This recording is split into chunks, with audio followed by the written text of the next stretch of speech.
नमस्कार प्यारे साथियों, मैं अजीत स्वागत करता हूं आपके अपने प्यारे परिवार रोजगार वेदिक पर। कैसे हैं आप सब लोग?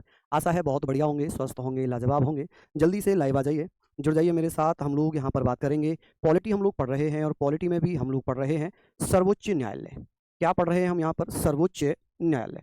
आप कहेंगे सर सर्वोच्च न्यायालय। चलिए, सर्वोच्च न्यायालय।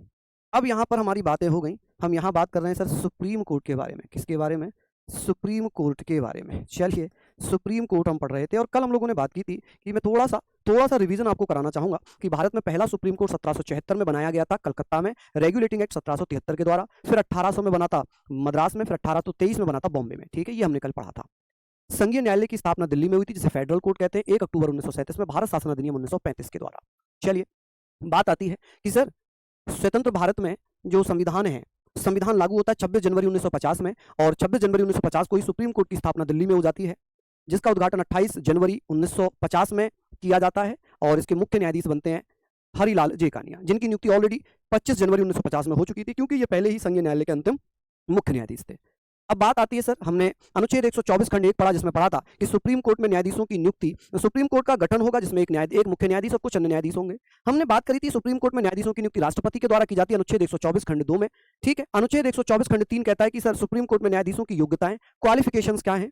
क्वालिफिकेशंस की अगर बात करते हैं, आप कहेंगे सर भारतीय नागरिक हो, सिटीजन ऑफ इंडिया हो। ठीक है, 5 वर्षों तक एक से अधिक हाई कोर्ट में जज रहा हो, या 10 वर्षों तक एक या एक से अधिक हाई कोर्ट में वकालत की हो, वकील रहा हो, या राष्ट्रपति के अनुसार कानून का ज्ञाता हो। क्या अभी तक ऐसा हुआ है कि वकालत के कोटे से कोई जज बना हो? बिल्कुल। वकालत के कोटे से जज बनने वाले पहले मेल थे, जिनका नाम है, पहले पुरुष जज जिनका नाम है एम सीकरी, और पहली महिला जज थी जो वकालत के कोटे से गई थी, उनका नाम क्या है? उनका नाम क्या था? तो आप कहेंगे सर उनका नाम था इंदु मल्होत्रा। क्या नाम था जी? इंदु मल्होत्रा। चलिए, यहां पर हम लोग बात कर रहे हैं, इसको आप लोग पढ़िएगा। ठीक है जी, चलिए ये हम पढ़ेंगे। हालांकि आज हम लोग पढ़ रहे हैं, आप लिख लेना वहां पर, ये जो मैंने 2 पॉइंट अभी बोले हैं ये शायद कल नहीं लिखे थे, लिख लीजिएगा और पीडीएफ में बेटा लिख देना कि वकालत के कोटे से सुप्रीम कोर्ट में जज बनने वाले पहले पुरुष जज थे एम सीकरी, और वकालत के कोटे से सुप्रीम कोर्ट में जज बनने वाली पहली महिला थी इंदु मल्होत्रा। ठीक है, इंदु मल्होत्रा दिल्ली बार काउंसिल से थी। यहां तक हमने पढ़ लिया। अब बात आती है सर सुप्रीम कोर्ट में मुख्य न्यायाधीश की नियुक्ति। सुप्रीम कोर्ट में मुख्य न्यायाधीश की नियुक्ति, मुख्य न्यायाधीश की नियुक्ति। ठीक है जी, मुख्य न्यायाधीश की नियुक्ति नियुक्ति आप कहेंगे सर, यहां हम बात कर रहे हैं, आप कहेंगे sir appointment of chief justice in supreme court. चलिए, यहां तक हम लोग पढ़ रहे हैं और इसको हम बेहतर तरीके से अच्छे से पढ़ते हुए चलेंगे कि सर ये बताइए, हमने पढ़ा था नियुक्ति तो अनुच्छेद 124 खंड 3 में ही दी हुई है। ठीक है, नियुक्तियां तो अनुच्छेद 124 खंड 3 में ही दी हुई है। अब उसके बारे में हम बात कर रहे हैं कि कौन करेगा। देखिए, राष्ट्रपति करते हैं, नॉर्मल, इसमें कोई दिक्कत वाली बात नहीं, लेकिन समझाने का जो मतलब है वो ये है। ठीक है, वकालत के कोटे से पहले पुरुष जज थे एम सीकरी, पहली महिला जज थी इंदु मल्होत्रा।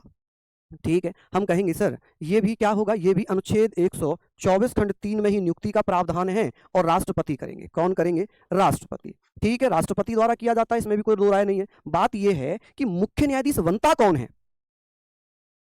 चलिए हम बात यहां पर कर रहे हैं, हम बात कर रहे हैं कि सर सुप्रीम कोर्ट में चीफ जस्टिस कौन बनता है। अब बात आती है कि सुप्रीम कोर्ट में राष्ट्रपति तो नियुक्त करते हैं, लेकिन कोई व्यवस्था है क्या? कोई चयन समिति है क्या? कोई कॉलेजियम सिस्टम है क्या? बिल्कुल है। तो भैया एक चयन व्यवस्था बनी हुई है, एक कॉलेजियम सिस्टम है, और वो सीनियर जजों का नाम देती है, जो सबसे सीनियर जज होगा। और अब ये नया नियम है कि सुप्रीम कोर्ट का जो मुख्य न्यायाधीश होगा वही भैया एक नाम अपने उत्तराधिकारी का देगा कि मेरे बाद सबसे सीनियर जज ये हैं, इनको मुख्य न्यायाधीश बनाया जाए। जैसे डॉक्टर संजीव खन्ना रिटायर हुए 13 मई को और उनका कार्यकाल पूरा हुआ, तो उन्होंने अपना उत्तराधिकारी मतलब सुप्रीम कोर्ट का नया मुख्य न्यायाधीश बनाने का नाम पहले ही भेज दिया था। उनका नाम क्या है? Justice BR Gavai. ठीक है, चलिए, कॉलेजियम व्यवस्था है, बिल्कुल है। तो आप कहेंगे सुप्रीम कोर्ट में सबसे सीनियर जज को आप कहेंगे सर सर्वोच्च न्यायालय, यानी कि सुप्रीम कोर्ट, सर्वोच्च न्यायालय के सबसे सीनियर, आप कहेंगे सर सबसे सीनियर जज को, सीनियर जज। ठीक है, आप कहेंगे सर किसको? सबसे जो सीनियर जज होंगे, सीनियर जज को क्या बनाया जाता है? जज को मुख्य न्यायाधीश बनाया जाता है। क्या बनाया जाता है जी? मुख्य न्यायाधीश बनाया जाता है। ठीक है जी, कॉलेजियम व्यवस्था चल रही है, बनाया जाता है।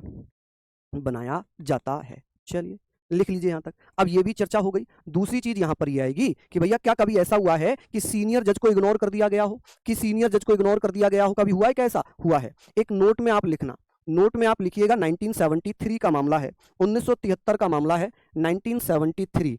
इस समय क्या हुआ था? इस समय एक जज हुआ करते थे जिनका नाम था जफर इमाम। जफर इमाम जो कि सीनियर जज थे, जफर इमाम बीमार हो गए, तो उन्होंने कहा कि भाई मुझे मुख्य न्यायाधीश नहीं बनना, आप एक काम करो, मेरे बाद जो भी सीनियर हो उसे मुख्य न्यायाधीश बना दो। यहां तो हम मानते हैं कि सर ये लॉजिक था, जफर इमाम साहब सुप्रीम कोर्ट में सबसे सीनियर थे, उन्हें मुख्य न्यायाधीश बनना चाहिए था, लेकिन उन्होंने अपनी मर्जी से ये कह दिया कि मैं बीमार हूं, मुझे लकवा मार गया है, मैं मुख्य न्यायाधीश नहीं बन सकता। आप एक काम करिए, मेरे स्थान पर जो दूसरे नंबर के सीनियर जज हैं, आप उन्हें मुख्य न्यायाधीश बना दीजिए। सरकार ने उनकी बात मान ली और सरकार ने जफर इमाम के स्थान पर पीवी गजेंद्र गडकर को मुख्य न्यायाधीश बना दिया। क्या कर दिया जी? पीवी गजेंद्र गडकर साहब को मुख्य न्यायाधीश बना दिया है। चलिए, हाँ जी। ओहो, यहां तो योग्यता हो गई ना, यहां तो योग्यता हो गई। इसमें पता नहीं क्या हो जाता है कभी कभी। इसमें आप कह सकते हैं सर, इसमें तो हमने कल योग्यता पढ़ी थी ना, नियुक्ति तो 124 खंड 2 में थी। चलिए, नियुक्ति तो 124 खंड 2 में थी और ये एक ही बच्चे ने यहाँ पर गलती पकड़ी, बाकी किसी ने बताया ही नहीं, और इनका नाम है हिमांशु यादव। धन्यवाद, धन्यवाद हिमांशु, क्योंकि 124 खंड 3 में तो योग्यताओं का जिक्र था। चलिए, यहाँ पर क्या कहा कि सीनियर जज थे, सीनियर जज थे जिनका नाम क्या था जी? सीनियर जज, क्या नाम था जी सीनियर जज का? जफर इमाम या जाफर इमाम, जाफर इमाम, इमाम। ये क्या हो जाते हैं भैया? ये बीमार हो गए। ये क्या हो गए? ये बीमार हो गए। तो भैया को छोड़कर दूसरे नंबर के सेकंड सीनियर जज को, सेकंड सीनियर जज क्या नाम था उनका? आप कहेंगे पीवी गजेंद्र गडकर। क्या नाम है उनका? पीवी गजेंद्र गडकर, गजेंद्र गडकर। गडकर को मुख्य न्यायाधीश बनाया गया, को मुख्य न्यायाधीश बनाया गया, चीफ जस्टिस बनाया, मुख्य न्यायाधीश बनाया गया। चलिए, यहां तक हम लोगों ने पढ़ लिया, बनाया गया। ये हम सारी चीजें पढ़ चुके हैं। आप मुझे बताएंगे जी, यहां तक हम लोगों ने पढ़ लिया कि पीवी गजेंद्र गडकर को मुख्य न्यायाधीश बना दिया। ये तो लॉजिक समझ में आता है, क्योंकि ये बीमार हो गए थे, इन्हें लकवा मार गया था, बीमार हो गए थे। लेकिन एक मामला और आता है, एक मामला और आता है जी। अब यहां पर हमने बात कर ली, ये सब हमने पढ़ लिया। 1973 में ही एक मामला आता है, केशवानंद भारती वर्सेस केरल स्टेट, जिसमें 3 जज थे, J.S. Select, K.S. हेगड़े और A.N. ग्रोवर। इन तीनों ने ही सरकार के खिलाफ फैसला दिया था, सरकार के खिलाफ फैसला दिया। तो इन तीनों सीनियर जज को छोड़कर जो चौथे नंबर के जज थे, अजीत नाथ रे, इमाम लिखा है बेटा, इमाम, जाफर इमाम, ठीक है जी, ये जाफर इमाम लिखा है, इमाम, ठीक है जी। तो ये बीमार हो गए। तो भैया एक मामला आता है, यहां तक आप लिखना कि सर 1973 का ही एक मामला और था। आपने पढ़ा होगा सर 1973 केशवानंद भारती बना, केशवा, आप कहेंगे सर, यहां पर लिख लेना कि सर केशवानंद भारती, केशवानंद भारती, केशवानंद भारती वर्सेस केरल, केरल राज्य, केरल, ठीक है जी। के मामले में 3 जजों ने, 3 जज कौन कौन थे? आप कहेंगे सर 3 जज और सीनियर जज थे तीनों, जिनमें आप कहेंगे sir J.S. Select, K.S. Hegde, आप कहेंगे सर K.S. हेगड़े और A.N. आप कहेंगे सर A.N. ग्रोवर। कौन थे भैया? A.N. ग्रोवर, A.N. आप कह सकते हैं सर A.N. ग्रोवर ने सरकार के खिलाफ फैसला दिया, सरकार के खिलाफ फैसला दिया,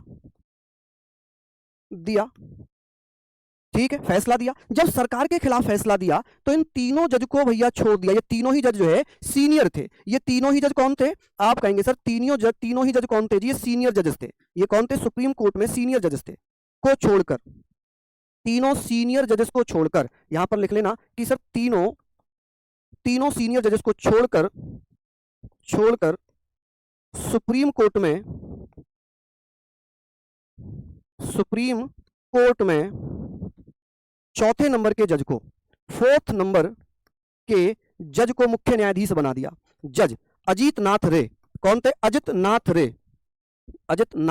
रे को मुख्य न्यायाधीश बना दिया। क्या बना दिया जी? मुख्य न्यायाधीश बना दिया, न्यायाधीश बनाया। चलिए क्या किया? मुख्य न्यायाधीश बनाया। यहाँ पर हमने ये सारी चीजें लिख ली, यहाँ पर हमने ये सारी चीजें लिख ली हैं। अब आप मुझे बताएं कि किसी को यहाँ तक कोई दिक्कत तो नहीं हो रही है। हमने ये पढ़ा था कि सर वरिष्ठतम सीनियर जज को ही सुप्रीम कोर्ट में मुख्य न्यायाधीश बनाया जाता है, लेकिन ये तो अपवाद हुआ ना, क्योंकि हम ये पढ़ते आए थे कि सर ये ऐसा पढ़ लिया। अब एक बार तो ऐसा होता, चलो मान लेते हैं सरकार की मंशा थी, 1977 में फिर ऐसा ही हुआ। 1977 ए आर खन्ना के स्थान पर एच एम बेग को सुप्रीम कोर्ट में मुख्य न्यायाधीश बनाया। फिर से ये कहानी दोहराई गई। 1977 में क्या हुआ, एक जज थे जिनका नाम था A R Khanna. A R Khanna ने भारत सरकार के खिलाफ एक निर्णय दिया था, जिस मामले में भारत सरकार ने इन्हें इग्नोर करके इनके बाद जो दूसरे नंबर के सबसे सीनियर जज थे एच एम बेग, उन्हें मुख्य न्यायाधीश बना दिया। क्या बना दिया जी? 1977 में ए आर खन्ना के स्थान पर, ए आर खन्ना ये सीनियर जज थे जी, ये कौन थे? ये सीनियर जज थे,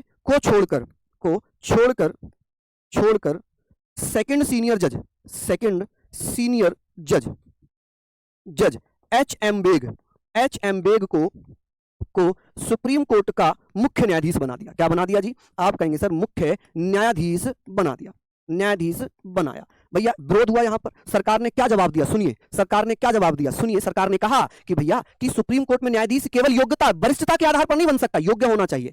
तो फिर भैया और जजों ने विरोध किया। फिर आई कॉलेजियम सिस्टम। 1993 से कॉलेजियम व्यवस्था आ गई कि भैया अब एक काम होगा कि अब कॉलेजियम सिस्टम आएगा, कि ठीक है भाई कॉलेजियम सिस्टम आएगा। तो कॉलेजियम सिस्टम में कहा गया कि भाई उसमें कौन कौन होंगे कॉलेजियम सिस्टम में? बोले राष्ट्रपति होगा, बोले नहीं राष्ट्रपति नहीं होगा, क्यों? राष्ट्रपति तो नियुक्ति करता, तो राष्ट्रपति नहीं होगा। फिर कौन होगा? कि भैया प्रधानमंत्री होगा, लोकसभा अध्यक्ष होगा, भारत का मुख्य न्यायाधीश होगा और विपक्ष का नेता होगा। कि सर जो विपक्ष में नेता होगा वो होगा, प्रधानमंत्री होगा, सुप्रीम कोर्ट में मुख्य न्यायाधीश होंगे, और एक भैया वो व्यक्ति होंगे जो लोकसभा के अध्यक्ष होंगे। ये सब लोग डिसाइड करेंगे और जो सबसे सीनियर होगा उसको जो है मुख्य न्यायाधीश के रूप में राष्ट्रपति के पास नाम भेजेंगे, राष्ट्रपति उसे मुख्य न्यायाधीश बना देंगे। पीछे लिखने दो। इतना टाइम क्यों ले रहे हो लिखने में जी? इतना टाइम क्यों ले रहे हो लिखने में? एग्जाम होता है जी मंजीत जी, एग्जाम होता है मेरे लाल। एग्जाम होने के बाद ही तो जज बनते हैं ये भैया। ये बीए एलएलबी एमए एलएलबी करते हैं, क्लैट एग्जाम करने के बाद ये बीए करते हैं, एलएलबी बीए एलएलबी बोलते हैं उसको, ठीक है। और उसके बाद ये क्या करते हैं जी? उसके बाद ये क्या करते हैं कि भैया ये एग्जाम पास करते हैं, जज बनते हैं, सिविल जज। यूपीएससी के थ्रू एग्जाम निकलता है। उत्तर प्रदेश सिविल जज का भी एग्जाम होता है, यूपीपीसीएस कराता है, यूपीपीसीएस जेई। चलिए बहुत बढ़िया, यहां तक हमने पढ़ लिया। अब आगे बात कर रहे हैं, ये भी आपने लिख लिया। चलिए अब बात आती है सर इन्हें कैसे हटाया जाता है, इन्हें इनके पद से कैसे हटा सकते हैं। चलिए उपराष्ट्रपति की योग्यता किस अनुच्छेद में? अनुच्छेद 100, अनुच्छेद 66 में है, ठीक है। आर्टिकल 66 में उपराष्ट्रपति का निर्वाचन है, 66 में ही योग्यताएं हैं, ठीक है, उपराष्ट्रपति की। चलिए जरूर, हाँ जी लिख लीजिए। सर जज साहब सरकार के खिलाफ फैसला क्यों दिया था? भैया उन्हें लग रहा होगा कि सरकार गलत कर रही है, ये सरकार की चीजें गलत है, तो जज किसी के दबाव में थोड़ी होता है। संजीव खन्ना को देख लो आप, संजीव खन्ना ने सरकार के हिला के रख दिया, इतने फैसले सुनाए दबादब उन्होंने कि सरकार को हिला के रख दिया। अब वहीं आप एक जस्टिस देख लो, जस्टिस क्या नाम था जी उनका? चंद्रचूड़ महोदय। उनसे पहले कौन थे? रंजन गोगोई, सरकार के ही थे। सरकार ने उन्हें राज्यसभा में भेज दिया मनोनीत करके, ठीक है। अब देखो जो नए जज आएंगे क्या करते हैं, नए जज आते हैं तो क्या करते हैं?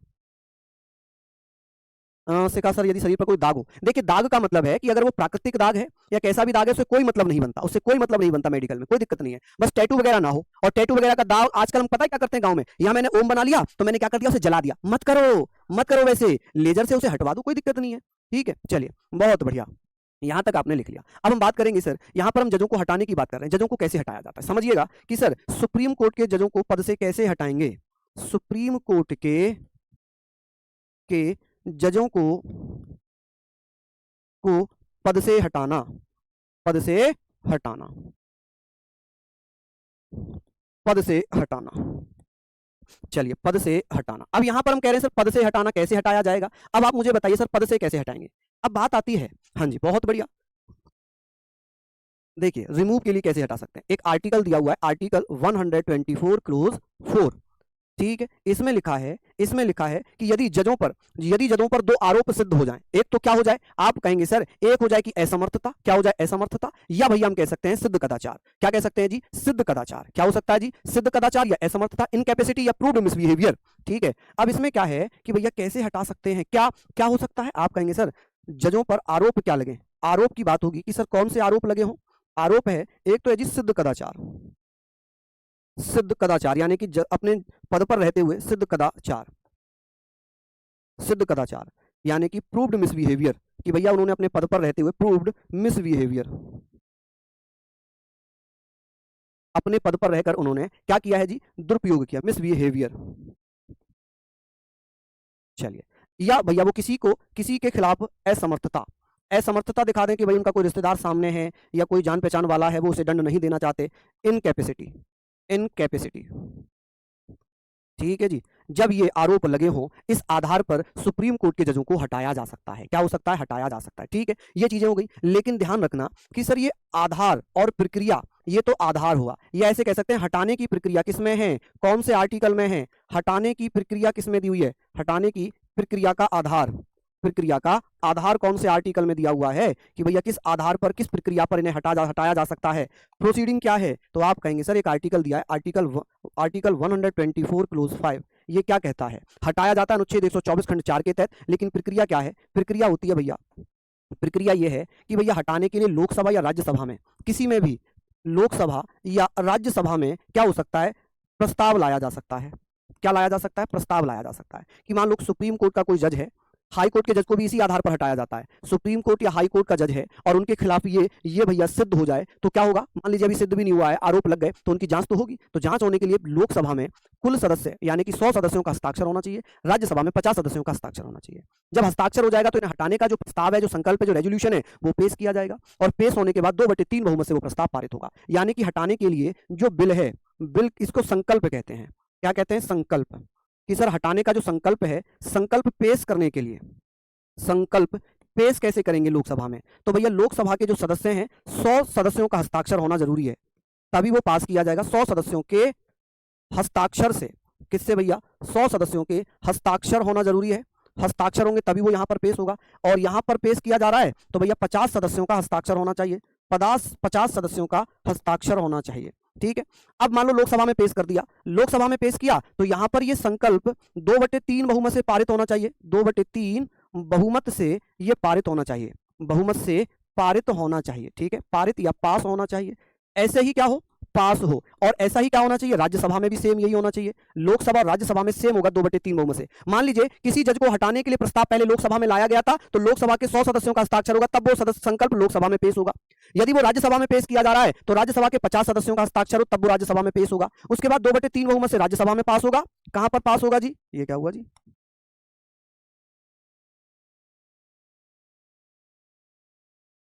ये क्या होगा,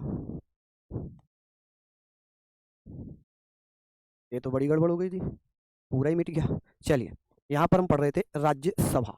ठीक है, राज्यसभा में 50 सदस्यों का हस्ताक्षर होना चाहिए, 50 सदस्यों का हस्ताक्षर होना चाहिए। ठीक है, और पास होने के लिए यहां और यहां दोनों में 2/3 बहुमत से प्रस्ताव पारित हो, बहुमत से प्रस्ताव या संकल्प पारित होना चाहिए, पारित यानी कि पास होना चाहिए। ठीक है, चलिए, अब भैया जब पास हो जाएगा दोनों सदनों से तो उसे अपने पद से त्यागपत्र देना पड़ेगा। हस्ताक्षर होने चाहिए सदस्यों के, या सदस्य लिखा है ना, यहाँ पर 100 लोकसभा सदस्यों के हस्ताक्षर, यहाँ पर 50 राज्यसभा सदस्यों के हस्ताक्षर। जिस सदन में पेश किया जाए उसी सदन में उतने ही सदस्यों का हस्ताक्षर हो। मान लो लोकसभा में ऐसी थोड़ी पेश करेगा, मैंने मुंह उठाया और मैं किसी जज के खिलाफ जाकर बोल दूं कि इन्होंने अपने पद का दुरुपयोग किया, पैसे लिए, गलत डिसीजन दिए, तो ऐसे पेश नहीं होगा। मेरे साथ कम से कम लोकसभा के 100 सदस्यों के हस्ताक्षर होने चाहिए उस संकल्प पर। ठीक है, अगर मैं राज्यसभा में पेश कर रहा हूं तो राज्यसभा में 50 सदस्यों के हस्ताक्षर होने चाहिए। ठीक है, चलिए, ये हमने पढ़ लिया, यहां तक आप लोगों ने लिख लिया क्या। अब बताइए कि सर ऐसे कौन से न्यायाधीश थे जिनके खिलाफ उन्हें हटाने के लिए प्रस्ताव लाया गया। तो 1991 में, 1991 में अगर मैं बात करूंगा तो आप क्या हो जाएगा, आप कहेंगे सर एक व्यक्ति थे जिनका नाम था भैया बी रामास्वामी। बी रामास्वामी पंजाब और हरियाणा हाई कोर्ट के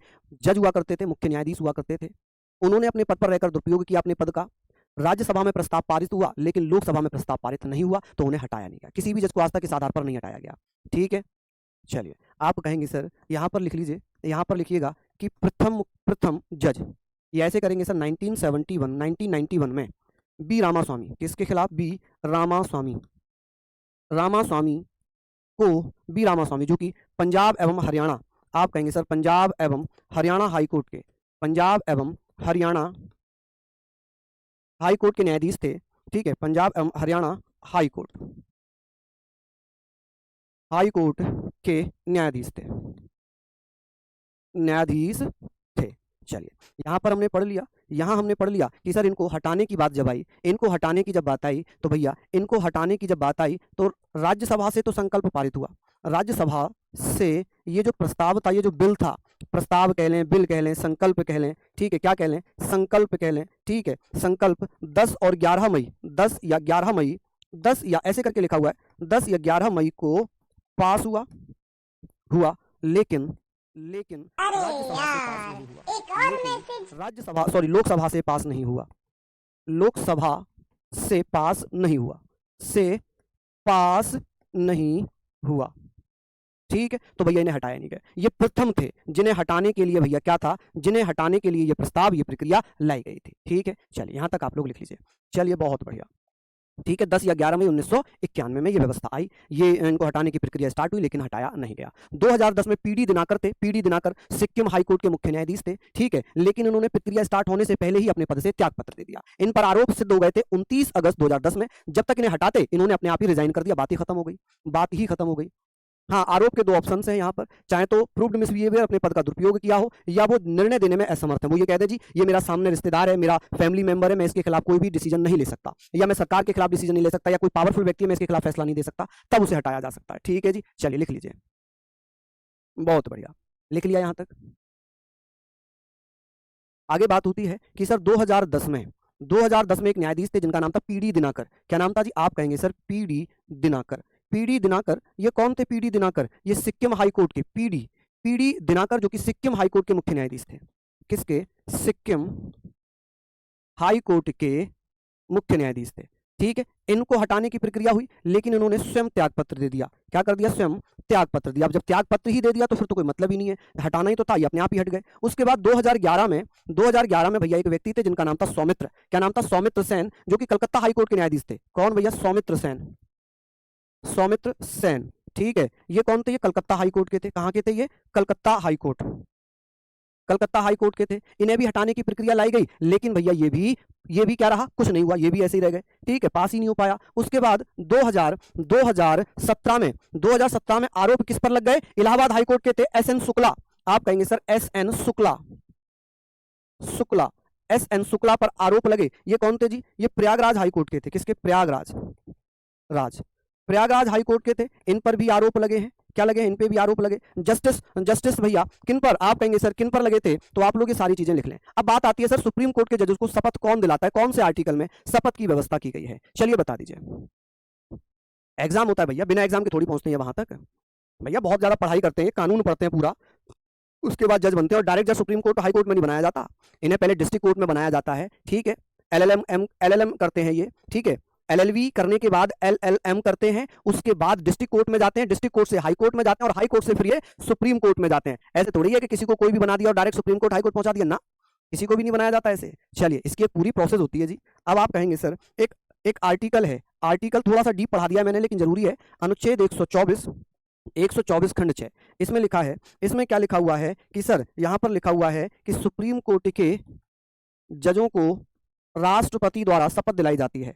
जजों को राष्ट्रपति द्वारा, किसके द्वारा? राष्ट्रपति द्वारा शपथ दिलाई जाती है। क्या करा जाता है? शपथ दिलाई जाती है कि भैया सुप्रीम कोर्ट के जजों को शपथ किसके द्वारा दिलाई जाती है? आप कहेंगे राष्ट्रपति के द्वारा दिलाई जाती है। कौन दिलाता है जी? आप यहां पर बता देंगे जी कौन दिलाता है, जल्दी जल्दी से बताइए। राष्ट्रपति महोदय दिलाते हैं। कौन दिलाते हैं जी? राष्ट्रपति महोदय दिलाते हैं। ठीक है, क्या यहां तक आप लोग पढ़ लेंगे? चलिए मुझे बता दीजिए, किसी को कोई दिक्कत तो नहीं हो रही? हाँ जी, लिख लीजिए।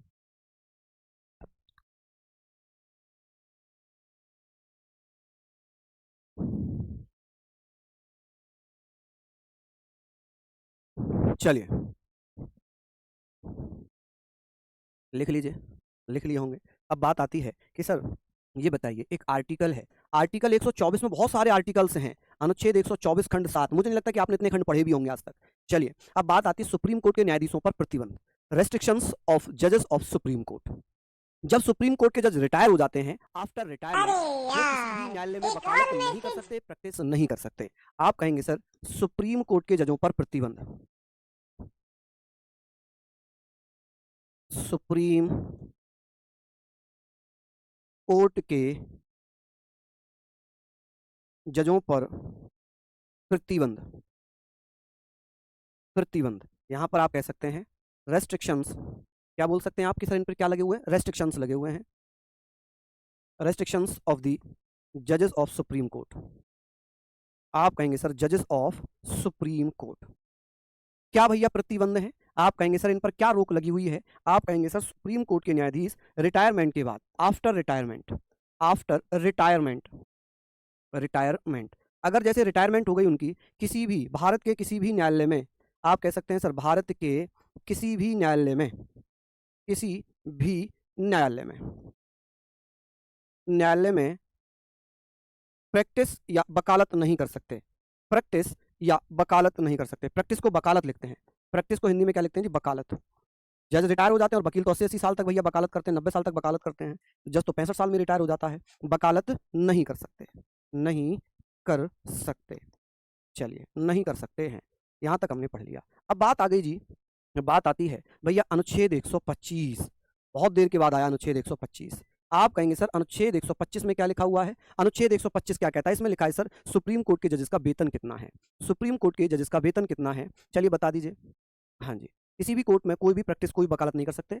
जैसे मान लो जज जो है 65 साल में रिटायर हुआ, वो कानून का जानकार है, वो वकालत का तो है ही, तो वो वकालत भी कर सकता है क्योंकि वो वकील एलएलबी करे हुए होता है, एलएलएम करे हुए होता है, तो उसके पास तो डिग्रियां हैं ही, वकालत तो कर ही सकता है। लेकिन वो अगर सुप्रीम कोर्ट से रिटायर हो रहा तो नहीं कर सकता। ठीक है, चलिए लिख लीजिए। हम लोग यहाँ पर बात करेंगे कि सर इसमें लिखा है सुप्रीम कोर्ट के जजेस का वेतन। सुप्रीम कोर्ट के जजेस का वेतन, जजों का वेतन, कि भैया वेतन कितना दिया जाता है, सैलरी कितनी दी जाती है? आप कहेंगे सर सैलरी। अब तो मजे आने वाले हैं भैया, 8वां वेतन आयोग लगने वाला है।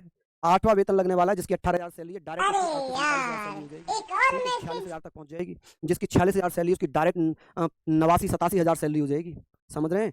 8 दुगनी से दुगनी हो रही है, दुगनी से भी ज्यादा हो रही है भैया। चलिए चलिए, छुप कर भी कैसे करेगा, नहीं कर सकता। चलिए अब बात आती है सर वेतन। अगर मैं बात करूं मुख्य न्यायाधीश को कितना वेतन दिया जाता है, मुख्य न्यायाधीश को कितना वेतन मिलता है, चीफ जस्टिस को कितना वेतन दिया जाता है, चीफ जस्टिस, चीफ जस्टिस को वेतन कितना मिलता है? आप कहेंगे सर 2,80,000 रुपए, 2,80,000 रुपए। ठीक है, 2.80 लाख ये पर मंथ मिलते हैं जी, पर मंथ, प्रति महीना। ठीक है, अच्छा जो अन्य जज होंगे सुप्रीम कोर्ट के, जो अन्य जज होंगे, अन्य जज या अदर जजेस जो होंगे सुप्रीम कोर्ट के, अदर जजेस, आप कहेंगे सर इन्हें कितना वेतन मिलेगा? इन्हें मिलेगा जी 2.5 लाख, 5 लाख, यानी कि ये भी पर मंथ ही मिलता है, पर मंथ। ठीक है, और ये वेतन दिया कहाँ से जाता है? इन्हें 2.5 लाख रुपए, इन्हें 2,80,000 रुपए। ठीक है, ये वेतन कहाँ से मिलता है? भारत की संचित निधि से, भारत की संचित निधि से, संचित निधि, निधि से। आप कहेंगे सर भारत की संचित निधि क्या होती है? आप यहाँ पर बता सकते हैं कि सर इसे हम बोलते हैं कॉन्सोलिडेटेड फंड ऑफ इंडिया। क्या बोलेंगे? Consolidated fund of India. चलिए, कॉन्सोलिडेटेड फंड ऑफ इंडिया, क्या यहां तक आप लोगों ने लिख लिया? अब बात आती है सर अनुच्छेद 126 की। अनुच्छेद 126 क्या है? अनुच्छेद 126 क्या है भैया? आप कहेंगे सर,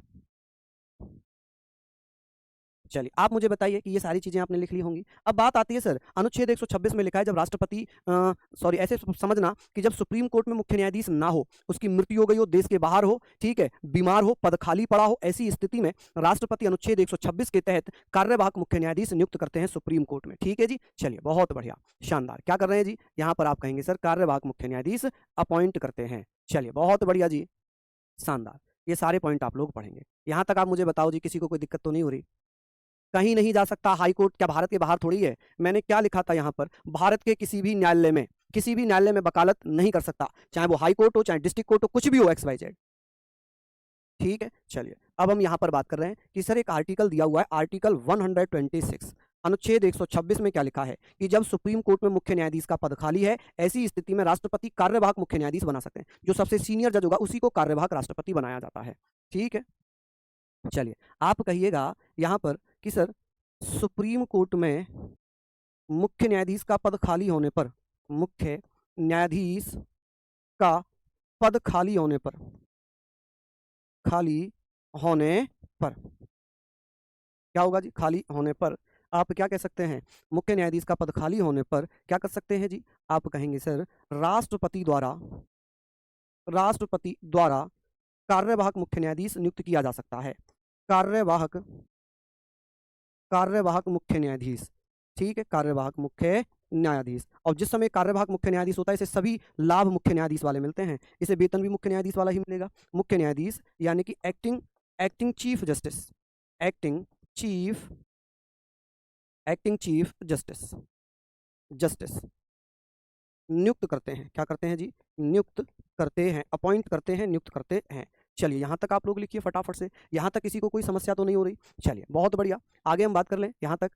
चलिए ज़्यादा हो गए आर्टिकल आज, है ना? ज़्यादा हो गए। अब कल हम इसका ही एक पार्ट और पढ़ेंगे दूसरा। कल ही हम नियंत्रक एवं महालेखा परीक्षक पढ़ेंगे, कैग पढ़ेंगे, ठीक है? कैग भी इसी में आएगा। कैग भी इसी में आएगा, अभी इसके कुछ आर्टिकल बचे हुए हैं, उसको हम कल कवर करेंगे, ठीक है? कल कवर करेंगे और इसी से संबंधित एक पार्ट कल होगा। कल ही हम कैग भी स्टार्ट कर लेंगे। तो आप लोग प्लीज़ मुझे बताएँ कि क्लास समझ में आ रही है आपको? मज़ा आ रहा है समझने में, पढ़ने में? कोई दिक्कत तो नहीं हो रही? किसी को कोई दिक्कत है तो प्लीज़ बताएँ। आँखों में दर्द हो गया? बिल्कुल, बिल्कुल। छोड़ रहा हूँ, बस छोड़ रहा हूँ। देखिए, मैं तो खुद अपनी तरफ से चाहता हूँ कि आपको केवल उतना ही पढ़ाऊँ जितना आपके दिमाग में आए। ज़्यादा पढ़ाऊँगा, ज़्यादा चीज़ें होंगी, फिर वो ना तो समझ में ही आएगा, ना वो दिमाग में आएगा। तो मैं केवल नॉर्मल चीज़ें कराता हूँ, नॉर्मल चीज़ें हो रही हैं, ठीक है? तो आप पढ़िए। चलिए, मेरे बचपन में राइट हैंड टूट गया था मेडिकल में। बचपन में टूटा था, वो टूटा हुआ थोड़ी दिखाई देगा एक्स-रे में, उससे कोई फ़र्क नहीं पड़ेगा। चलिए, तो बहुत बढ़िया, आप लोग ऐसे ही पढ़ते रहें, मेहनत करते रहें। फिर मिलेंगे आप लोगों से, तब तक के लिए जय हिंद, जय भारत।